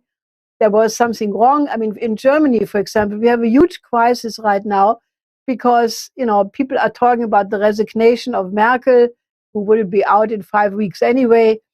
There's even talk about impeachment of Biden. And people are losing the trust in government. They're losing the trust because in Afghanistan, the soldiers were let to die for nothing. So the people are asking 20 years for nothing. There is a surge of post-traumatic disorder erupting where people who were in these wars several years ago, now that everything seems to have been in vain, people acting up and their traumas are coming back. There was this century flood in 2 regions in Germany, which is still not under control. This is in Germany. And it now turns out this was not the climate change. It was a lack of investment in infrastructure and in the clear, defined measures which are needed to control such problems when you do the kinds of basins and pipes and systems. You can avoid this. There was no warning. So we are in a much larger turmoil than just Afghanistan. And I really think one has to consider all of this because we have reached a point where we have to rethink where is mankind going. Yeah. Yes, Ray? Just a couple of small points here. Again, I congratulate Professor Arlaki for putting a immediate perspective on these things. With respect to the minimal conversions that people see, the interests that are shared by immediate neighbors and close neighbors of Afghanistan, I would simply say this is the way to go, but only with a clear-eyed understanding that the last 20 years of experience of U.S. foreign policy, specifically toward this area, would need to change, would need to have this metanoia, this change of attitude, okay? Otherwise, there are some in our country that see advantages in terrorism and advantages in tweaking the nose of the Russian bear and also confronting China. So what's important here is the need for this metanoia. And as I mentioned 3 weeks ago, metanoia doesn't come automatically. Sometimes it comes due to the force of events. It may be that U.S. policymakers, including President Biden, will come to their senses in view of what's happened over the last couple of weeks. The other thing here has to do with what regional countries can accomplish. And again, I said 3 weeks ago, over-the-horizon strikes into Afghanistan, keeping U.S. troops there past August 31, there needs to be a loud outcry from regional and super-regional powers like Russia and China. No, we don't want over-the-horizon attacks on Afghanistan, okay? Now, these may seem remote possibilities right now, but we know what the MICIMAT, military intelligence and so forth, media complex can cause. Last thing I'll say is in response to Helga's appeal for some comment on the implications for other countries, specifically the West, I would say. And there are just two vignettes that I would adduce. One has to do with those videos that show all those people running alongside the C-17s and so forth. They are going, Helga can talk to you more about this than I can, but they're going worldwide, specifically in Western Europe. How about Germany? A few people realize that the Luftwaffe, the German Air Force, had 3 very, very large aircraft hovering over Kabul exactly 6 days ago, last Sunday, trying to land so they could extricate German diplomats, German citizens, and people who helped the Germans, okay? They couldn't land. They had to go back to Uzbekistan, somewhere to refuel. I mean, look at those pictures. The runways were full of people. Now, what does that tell a German audience? The last thing here is the news today that the U.S. is sanctioning Russia. What for this time? Oh, for Nord Stream and for this fellow Navalny. Well, hello. You know, what does that have to do with anything real? And I think I would say one more time that the German decision to go ahead with Nord Stream 2 in cooperation with Russia, despite the loud protests from every U.S. president recently, is a liminal event. It's to be welcomed as an indication that Germany can stand on its own 2 feet, can see its own economic potential and growth more important than diktat from Washington. And as the Germans look at Nord Stream 2 now, they know that a deal has been cut with Biden. So why is the Russian why is the United States sanctioning Russia now? So it's very transparent that the Mickey Mouse needs an enemy, right? And if we can't find a credible enemy, well, we'll make one. And that's what we have to be aware of. And that's why the immediate neighbors of Afghanistan have to make it clear to the U.S. and everybody else, no, that's enough. 20 years is enough. You lost. Go home. Okay, very good. So, Mr. Schultz, you have anything you'd like to add at this point? We're going to come to you in a minute, Mr. Al-Awlaki, because we've already, by the way, decided that once we hear from Mr. Schultz, Diane and I have consulted, and there's going to be we have a double question, and then we're going to go to concluding remarks. We're trying to make sure you stay around for that. So go ahead. No, I totally agree with what just has been said, and I don't want to add anything more. I think it was a very clear statement we just heard, and the main thing the public gets to know, and the second thing is education. I think the mindset of people, especially through the media in our free countries, is still so in this old, we have fallen back into this old paradigm of good and bad, and the bad Russians and the good West. And I think this has to change, and this changes through information and through education. Thank you. Thank you. Okay, so Mr. Al-Awlaki, you had your hand up. Are you just saying goodbye to it? No, I was just approving what I just heard, and so I'm ready to answer some question and then before going. Very good. So, Diane, you want to go ahead with that question, your double question? Sure.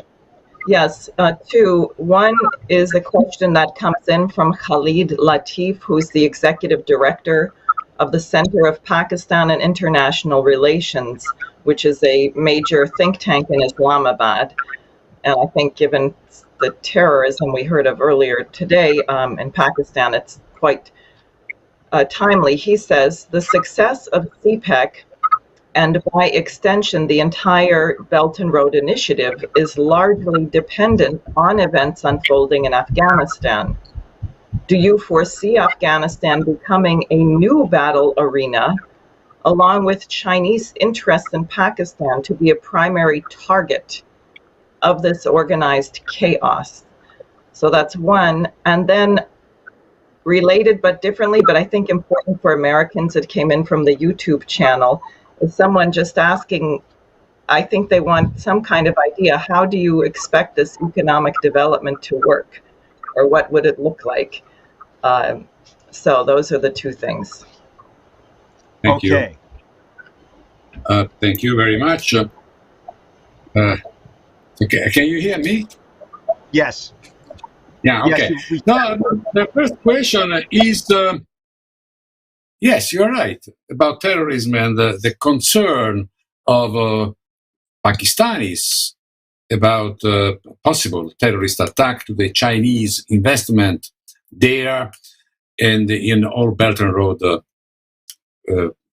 project. Yeah, but who is interested to fund terrorist attack in the region where there is a big convergence against having disorder, instability, and terrorism? I mean, China is experiencing something like this, attack against the Chinese investments.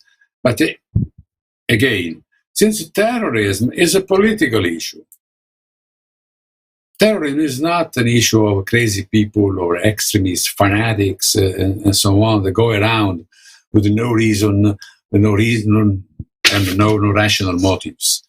I mean, the terrorism is a phenomenon, it's a political fact.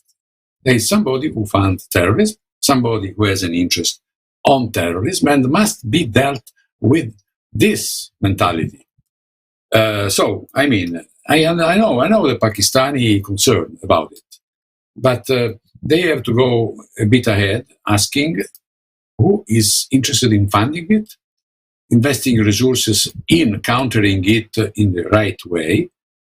It means going back to the origin of a terrorist attack.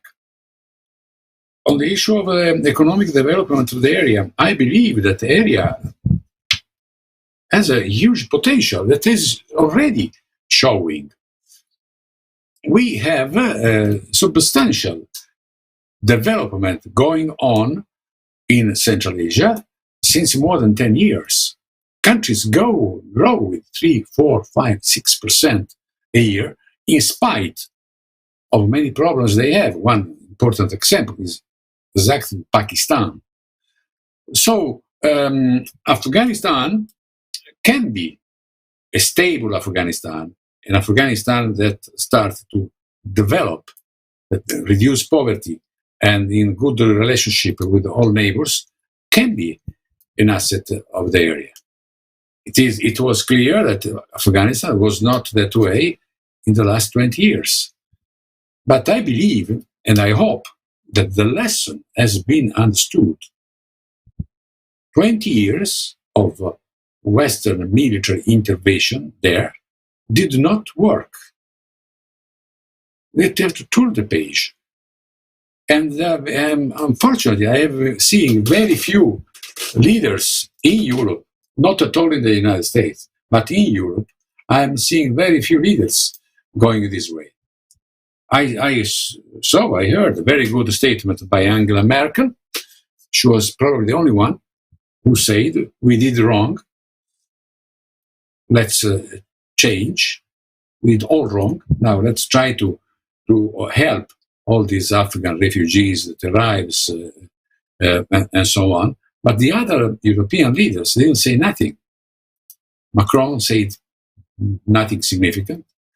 Even the Prime Minister of my country, up to now, said nothing significant. I told you that the discussion, political discussion in Italy in this moment is talk or not to talk with the Taliban, which is really the most stupid issue.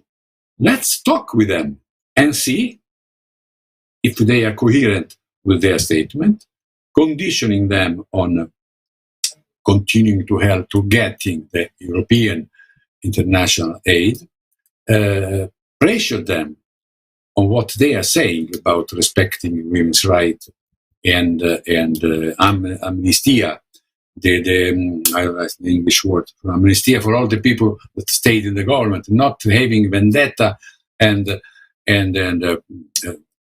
bloodshed in the country. Let's challenge them on this point and make long-term plan for the development of Afghanistan. That could be quite a good example of international development. Afghanistan has a potential in terms of economic development that is huge. It has oil, it has minerals, it has potentially very good agriculture, like in past years had. Afghanistan can become a quite peaceful and productive country. I believe that if we succeed to create a favorable intellectual and political movement in this perspective, we could achieve something, and we should also believe that we can get results. It is not granted that all the time the forces of evil and violence will prevail like they did in the last 20 years. All right, Mr. Dawood. Yes, Mr. Dawood. I would first answer the question on the economic front, and then perhaps on the terrorism part. First of all, it's quite disturbing to see, and I'm talking in a pre-COVID scenario, to see all our regional partners doing exceedingly well. Their GDP growth over 6%, whereas Afghanistan, in war, in a disturbed situation, despite the fact that they have huge natural resources, as was mentioned earlier, natural endowment which they can easily leverage. Pakistan also, when the entire region was benefiting from the Asian resurgence through economic growth, and this was happening after a long time, could not benefit because we were also effectees of the terrorism that was happening in some part of our country, and through the initiative of various governments and also by the military here in Pakistan, we were able to address this, and now we look at a future which is economically stable and prosperous. And we wish the same for people in Afghanistan, because, as I said, I lead the investment attraction body of Khyber Pakhtunkhwa, which is the neighboring province with Afghanistan, and it's on the same belt. Hardworking people, a lot of natural resources. There is water, there is sunlight, and there is whatever God can bless us. And this is just about leveraging that. And people in Afghanistan were not given a chance because they were, for last 20 years, in a war. Perhaps some of the younger generation don't even understand. I teach in some universities here in Peshawar, and I have students from Afghanistan, and I find them extremely pragmatic. They have a lot of entrepreneurial skills that they can leverage and also work on. And if we just can provide them the right opportunity, support them, do hand-holding, and I think easily we can create that enabling environment which can attract investment, from the West, which were actually earlier involved in a situation which only brought war and destruction. I think it's time for the world to realize, support the region to come closer, because any good happening in any part of the world is actually it brings prosperity to everywhere. If we connect ourselves through Belt and Road Initiative, and also from the West, if a similar initiative can take place which can address poverty, I think this will be fantastic for us, and I think this is the only torch we can hand over to our next generation of prosperity. Otherwise, we'll fail as generation, and I speak for, I think, almost all of us.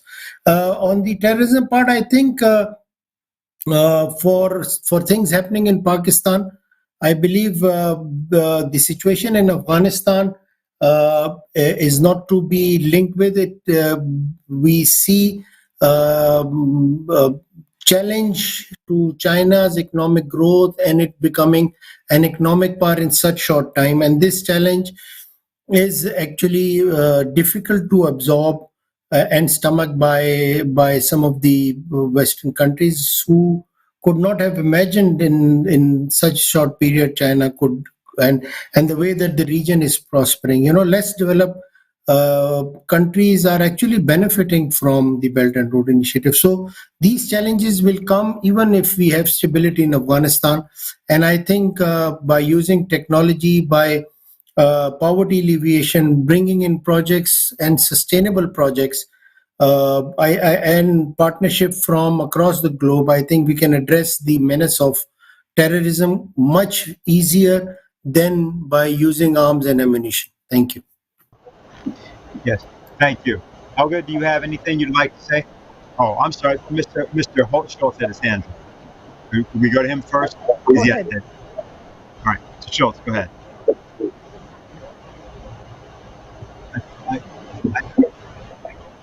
I think you're muted. Hold on a minute. Jose? Okay. Find common interest in the area to build on, like anti-terrorism fight or economy. I think that's the way to go. And I want to raise an issue here where the West is always, to me, a little pathetic on, which is using values, using democracy, using ethics as a pretended political aim when they get involved, especially when they get involved with war. Hans Morgenthau wrote, I think, that he said, all these things we values and ethics should never be a political aim. It should be something which drives your action. Because if you do that, then you are example. And when you then expand on areas of common interest, the other side, the other cultural people will find out that perhaps there's something good in it, in our values, and then they will develop towards them. So I think, and it will take time, of course, but I think that is a better way than going to war like the last 20 years, with thousands of people dead, many children, and then you find out that's not the way to go. Thank you. Thank you. Okay, Helga? Well, I think on the question of terrorism, I agree that it's not wild people running around. We should not forget the lessons from history. After all, Afghanistan is in the middle of what the British called the Great Game. It's Bernard Lewis' plan. It's the arc of crisis. The whole idea of having geopolitical destabilization, first against the Russian Tsarist empire, and then more recently against the Soviet Union. Brzezinski developed the Islamic card. This was at the meeting of the Trilateral Commission in 1975 in Tokyo. And they trained, the whole reason why you have this radical Islam is because they were taught to be more radical as a Islamic card, so-called, against the Soviet Union. And when the Soviet Union disintegrated, in part because they lost the war in Afghanistan, these networks spread, but they were kept in contact. We should not forget what General Flynn tried to communicate to Obama in 2012 of, who is supporting Al-Qaeda, ISIS, Nusra, Al-Nusra, and a lot of the radicalization came from the wrong policy. So, this is not, anyway, it's not the time to discuss it, but I think we should keep that in mind as well. And, I think that has to stop. The Great Game has to stop, and there has to be a new paradigm whereby, there is a new set of international relations based on the 5 principles of the Panchil, of sovereignty, non-interference, respect for the other social system. We need to have a discussion about that, because I think the idea that that there is one country dictating the rules, or rather, really the U.S. government having been convinced to rule the world together with on the basis of the Anglo-American special relationship. That model did fail. And, when the Europeans just followed that example, they fail also. So there is a big crisis right now in Europe. Can you trust the United States? The United States can drop your allies, from one day to the next. The Russian, I think he's the National Security Council or some such position, Patrushev, he just warned the Ukraine that it could happen to them as quickly what happened to the Afghanistan government, because there is a huge convulsion, and we have now not the time to discuss all aspects of it. But I want to really emphasize that we must have a new paradigm in the international relations based on the principles of John Quincy Adams, if you want so. Because John Quincy Adams said very clearly, the aim of the United States is not to go to chase foreign monsters, but to form an alliance of perfectly sovereign republics who are working together for the common good of all. And when you look at it that way, then the American values of John Quincy Adams are very similar to what the Chinese are saying today. So the cui bono of terrorism really is with the idea of empire and not with sovereign republics. So that needs to be stated as well. All right. So what we're going to do at this point is we're going to come to you in a minute, Ray. We're going to have summary remarks. I think we pretty much said everything, or let's put it this way. We've pretty much exhausted the topic from the standpoint of the questions and the diversity of views. So I'm going to ask that people might, at this point, state anything that you haven't had a chance to say, and otherwise make these your sort of summary remarks. And I think we'll start with Mr. Schultz, and then we'll come to Mr. Arlaki, who has already informed us that he's got places to go and things to do. Yeah, sorry. So, Mr. Schultz.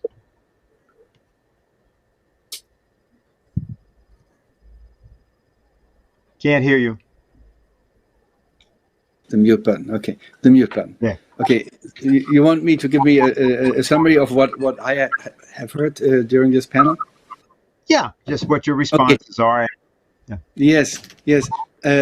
I'm very glad because all the inputs, all what I've heard here, falls absolutely in line with what my experience and what my thoughts and what my conviction is about war and how to get out of it or how to stop it, the change of paradigm. And again, I believe it's a matter of education, and when it comes to the cultures, it's a matter of time and patience.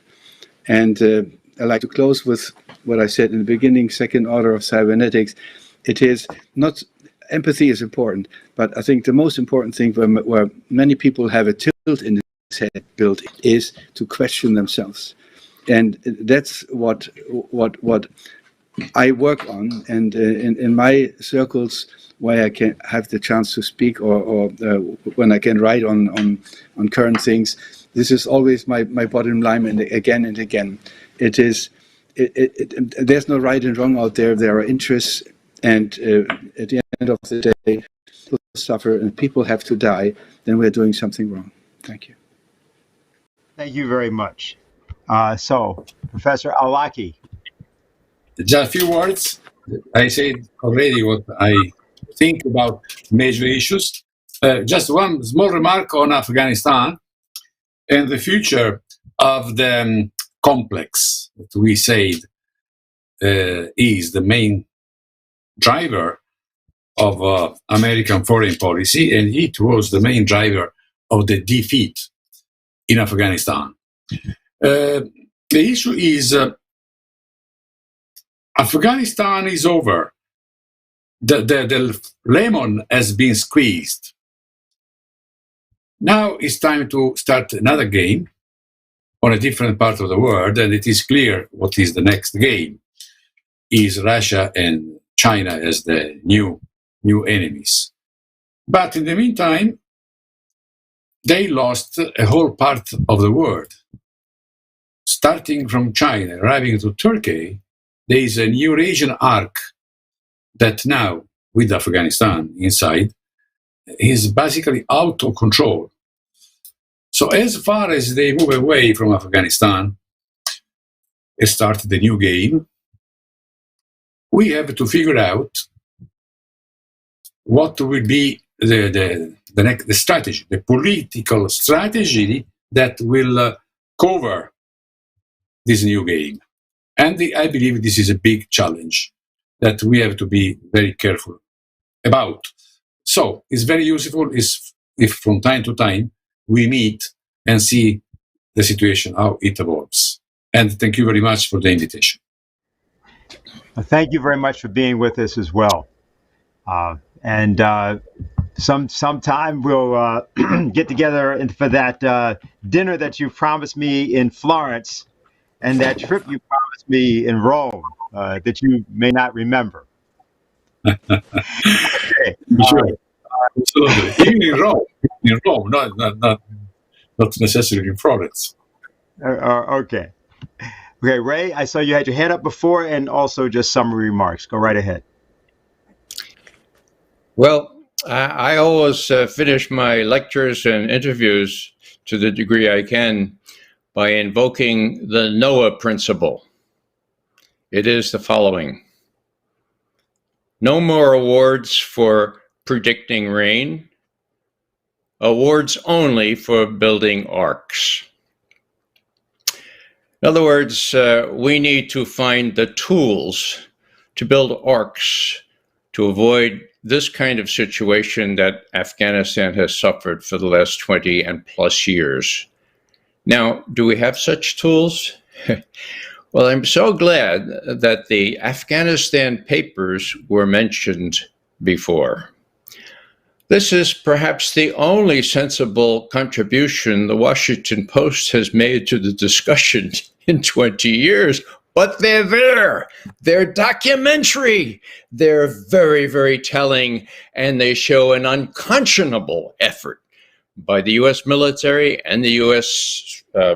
Leaders to just keep going, even though they knew that thousands would be killed, but they would get lots of money. Okay?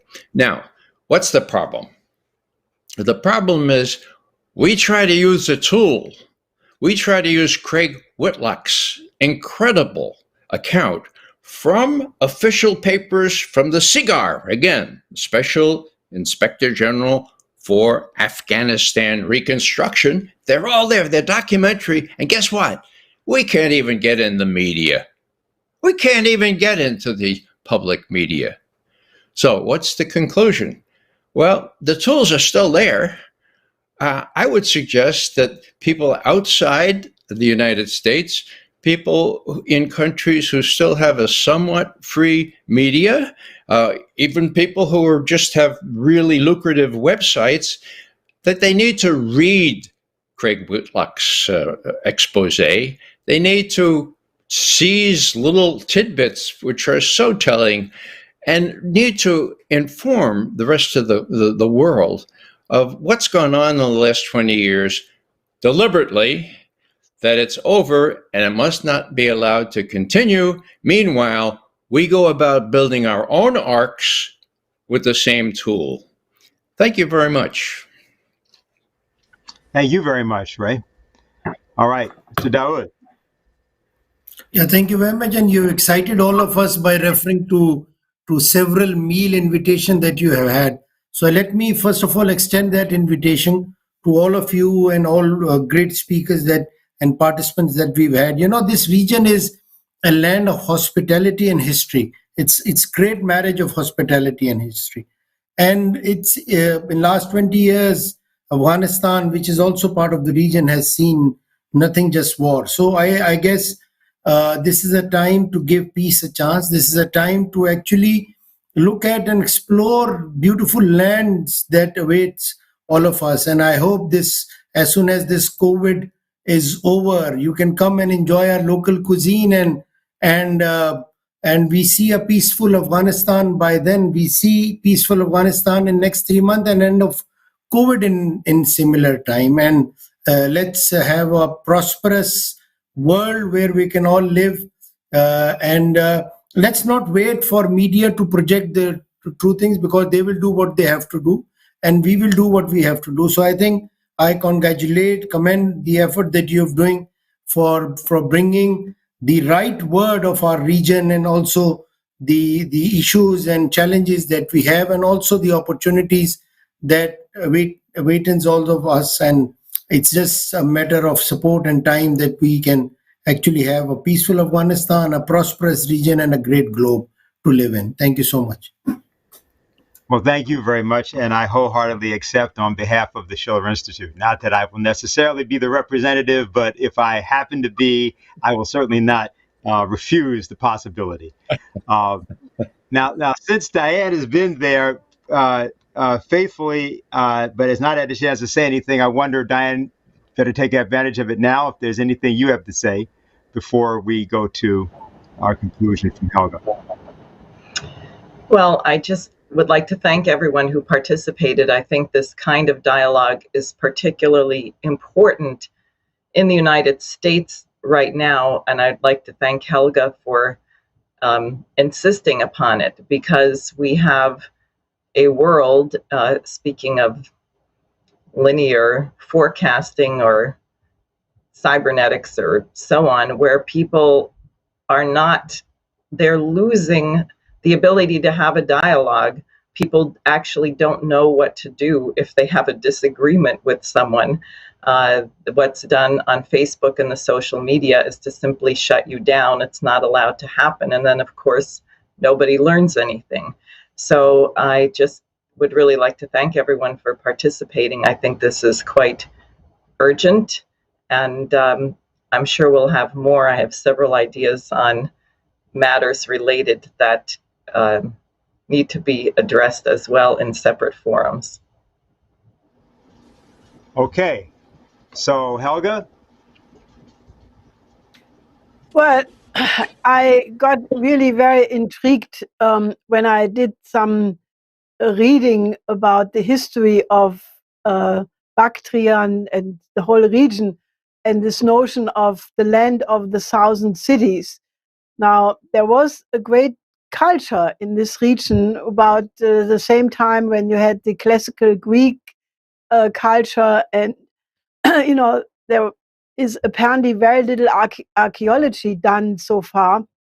I think there were some significant excavations and studies done during the time of the Soviet Union.